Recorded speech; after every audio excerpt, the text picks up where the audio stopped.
اعوذ باللہ من الشیطان الرجیم، بسم اللہ الرحمن الرحیم۔ حیات سرور کائنات محمد صلی اللہ علیہ وآلہ وسلم، باب نمبر 23، امید و استعجاب۔ ایسا نہیں تھا کہ سب ہی نوجوانوں نے یا ان لوگوں نے جو زندگی کے معاملات میں رائج معیار کے مطابق کم کامیاب تھے، پیغام الہی کو سنتے ہی قبول کر لیا ہو، لیکن اتنا ضرور تھا کہ طمانینت نے اس دعوت کی تندی و تیزی کے لیے ان کے کان بہرے نہیں کر دیے تھے۔ یہ دعوت ایک للکار تھی جو ان کی چھوٹی سی دنیا میں یک بارگی ایسے گونجی تھی جیسے نقارے پر چوٹ پڑی ہو۔ صحرا میں بلند ہوتی ہوئی جو صدا عثمان رضی اللہ تعالی عنہ نے سنی تھی، سونے والو جاگو، خود اس پیغام کے مماثل تھی، اور جنہوں نے اب پیغام کو قبول کیا واقعی ایسا ہی تھا کہ وہ نیند سے جاگے تھے اور ایک نئی زندگی میں داخل ہوئے تھے۔ ماضی اور حال کے منکرین کے انداز فکر کا خلاصہ ان آیات میں بیان کر دیا گیا ہے۔ زندگی جو کچھ ہے اسی دنیا کی ہے، ہم مرنے کے بعد اٹھائے نہ جائیں گے۔ سورۃ الانعام آیت نمبر 29۔ اس کا خدا کی جانب سے یہ جواب تھا، ہم نے آسمان اور زمین اور جو کچھ ان دونوں کے درمیان ہے، ان سب کی تخلیق کھیل کے طور پر نہیں کی ہے۔ سورۃ الانبیاء آیت نمبر 16۔ کیا تم سمجھتے ہو کہ ہم نے تمہاری تخلیق بیکار میں کی ہے اور تم ہماری طرف لوٹائے نہ جاؤ گے؟ سورۃ المؤمنون آیت نمبر 115۔ ان لوگوں کے لیے جن کے اندر کفر راسخ نہیں ہوا تھا، ان الفاظ میں صداقت کی گونج تھی، اور یہ معاملہ وحی کے ساتھ بحیثیت مجموعی تھا۔ وحی جو اپنے آپ کو نور کا نام دیتی ہے، جو اپنے اندر ہدایت کی طاقت رکھتی ہے۔ دعوت کو قبول کرنے کی ایک متوازی طاقتور وجہ خود رسول صلی اللہ علیہ وآلہ وسلم کی ذات تھی، ایک ایسا شخص جس کے بارے میں ان کو یقین تھا کہ وہ سچائی سے ایسا بھرپور ہے کہ اس کے لیے فریب دہی ممکن ہی نہیں، اور اتنی دانش و دور اندیشی رکھتا ہے کہ اس کے خود فریبی میں مبتلا ہونے کا امکان ہی نہیں ہے۔ دعوت آگاہی بھی ہے اور وعدہ بھی۔ تنبیہ انہیں عمل پر ابھارتی تھی اور وعدہ انہیں مسرت آگیں کرتا تھا۔ جن لوگوں نے کہا اللہ ہمارا رب ہے اور پھر وہ اس پر ثابت قدم رہے، یقیناً ان پر فرشتے نازل ہوتے ہیں اور ان سے کہتے ہیں نہ ڈرو نہ غم کرو اور خوش ہو جاؤ اس جنت کی بشارت سے جس کا تم سے وعدہ کیا گیا ہے۔ ہم اس دنیا کی زندگی میں بھی تمہارے ساتھی ہیں اور آخرت میں بھی، وہاں تم جو کچھ چاہو گے تم کو ملے گا۔ یہ سامان ضیافت ہے اس ہستی کی جانب سے جو غفور اور رحیم ہے۔ سورۃ فصلت آیت نمبر 30 تا 32۔ اور جنت سے متعلق متعدد آیات جو اب تک نازل ہو چکی تھیں، ان میں سے ایک میں تذکرہ ہے ابدی جنت کا، جس کا وعدہ پرہیزگاروں سے کیا گیا ہے۔ جنت کی یہ صفت بیان کی گئی ہے۔ اس میں ان کی ہر خواہش کا سامان مہیا ہوگا، جس میں وہ ہمیشہ رہیں گے، جس کا عطا کرنا تمہارے رب کے ذمے ایک واجب الادا وعدہ ہے۔ سورۃ الفرقان آیت نمبر 16۔ سچے اہل ایمان کی شناخت یہ بتائی گئی کہ وہ ہم سے ملنے کی آس لگاتے ہیں، اور کافروں کی یہ کہ ہم سے ملنے کی توقع نہیں رکھتے اور دنیا کی زندگی پر راضی اور مطمئن ہو گئے ہیں، اور جو لوگ ہماری نشانیوں سے غافل ہیں۔ سورۃ یونس آیت نمبر 7۔ وہ خواب جیسا فریب نظر جس میں کافر ڈوبے ہوئے تھے، اس کا ایک پہلو یہ تھا کہ وہ قدرت کی برکات کو اپنے لیے فطری اور مسلم قرار دیتے تھے۔ حقیقت کا ادراک ہونے کا مطلب صرف یہ نہیں ہے کہ آدمی کی امیدیں اس دنیا سے ہٹ کر آخرت سے وابستہ ہوں، بلکہ یہ بھی ہے کہ اللہ کی آیات جو اس دنیا میں بکھری ہیں ان کی حیرت انگیز شناخت بھی اس کو ہو۔ متبرک ہے وہ جس نے آسمان میں برج بنائے اور اس میں ایک چراغ اور ایک چمکتا چاند روشن کیا۔ وہی ہے جس نے رات اور دن کو ایک دوسرے کا جانشین بنایا، ہر اس شخص کے لیے جو سبق لینا چاہے یا شکر گزار ہونا چاہے۔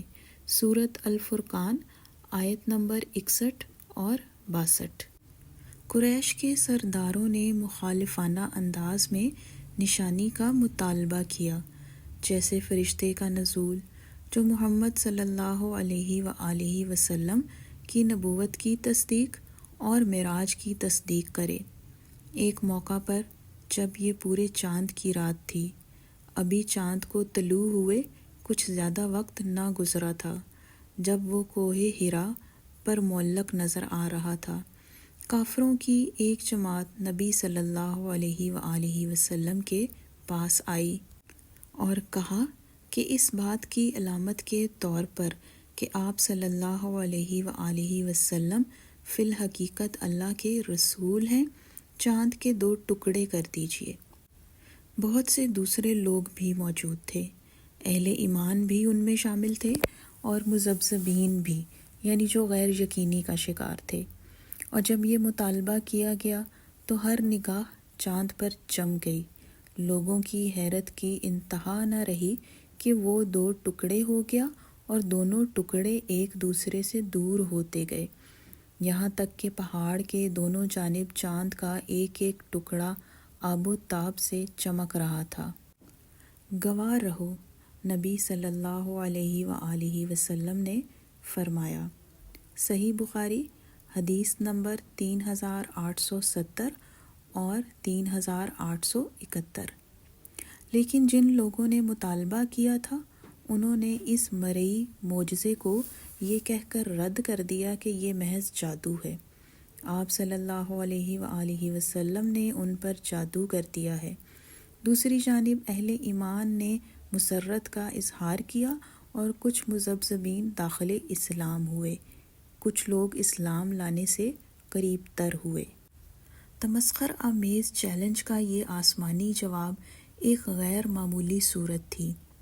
دوسرے معجزات جن کا مطالبہ قریش نے کیا فی الحقیقت دکھا دیے گئے، لیکن ٹھیک اسی شکل میں نہیں جس میں انہوں نے مانگ کی تھی، نہ ان کے وقت پر، بلکہ خدا کی جانب سے منتخب کردہ وقت پر۔ کچھ کمتر درجے کے معجزات بھی تھے جن کا مشاہدہ صرف اہل ایمان کو ہوا، لیکن ان عجائبات کو مرکزی حیثیت پانے نہ دی گئی، کیونکہ کتاب الہی خود مرکزی معجزہ تھی۔ الہی مداخلت جو اب وقوع پذیر ہو رہی تھی، جیسے مسیح علیہ السلام کی ذات، سابقہ مداخلت کا مرکزی معجزہ تھی۔ قرآن کے مطابق مسیح علیہ السلام اللہ کے رسول اور اس کا کلمہ تھے جو اللہ نے مریم علیہ السلام کی طرف بھیجا، اور ایک روح تھے اللہ کی طرف سے۔ سورۃ النساء آیت نمبر 171۔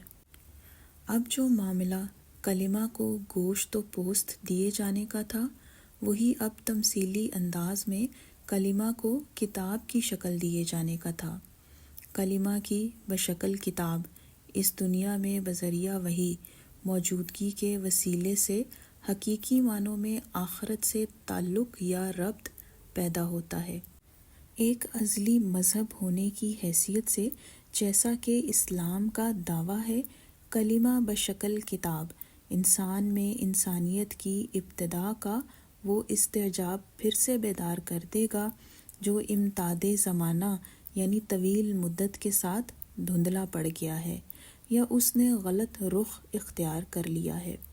اس لیے قریش جب بھی عجائبات کا مطالبہ کرتے ہیں تو قرآن کا اصل جواب ہوتا ہے ان عجائبات کی طرف اشارہ کر دینا جو ہمیشہ ان کی نگاہوں کے سامنے ہیں، لیکن وہ ان کو نہیں دیکھتے۔ کیا وہ اونٹ کو نہیں دیکھتے کیوں کر اس کی تخلیق ہوئی ہے؟ اور آسمان کو کیوں کر اس کو بلند کیا گیا ہے، اور پہاڑوں کو کیسے ان کو قائم کیا گیا ہے، اور زمین کو کیسے اس کو پھیلایا گیا ہے۔ سورۃ الغاشیہ آیت نمبر 17 تا 20۔ استعجاب یعنی حیرت اور امید جس کا اہل ایمان میں پایا جانا مطلوب ہے، خدا کی جانب واپسی کا طرز و انداز ہے۔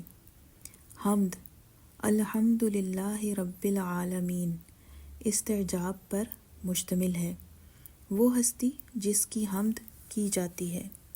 حمد کرنے والے کو واپس تمام عام خوبیوں کی ماورائی اصل کی طرف لے جاتی ہے۔ تسمیہ، بسم اللہ الرحمن الرحیم، باعجلت روح کو امید کے دھارے پر اسی کی سمت رواں کرتا ہے۔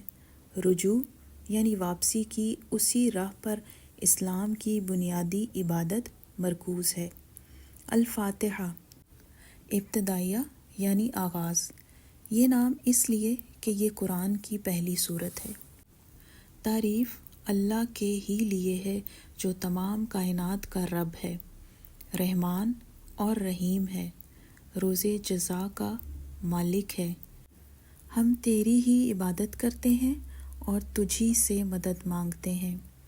ہمیں سیدھا راستہ دکھا، ان لوگوں کا راستہ جن پر تو نے انعام فرمایا، جو معتوب نہیں ہوئے، جو بھٹکے ہوئے نہیں ہیں۔ سورۃ الفاتحہ۔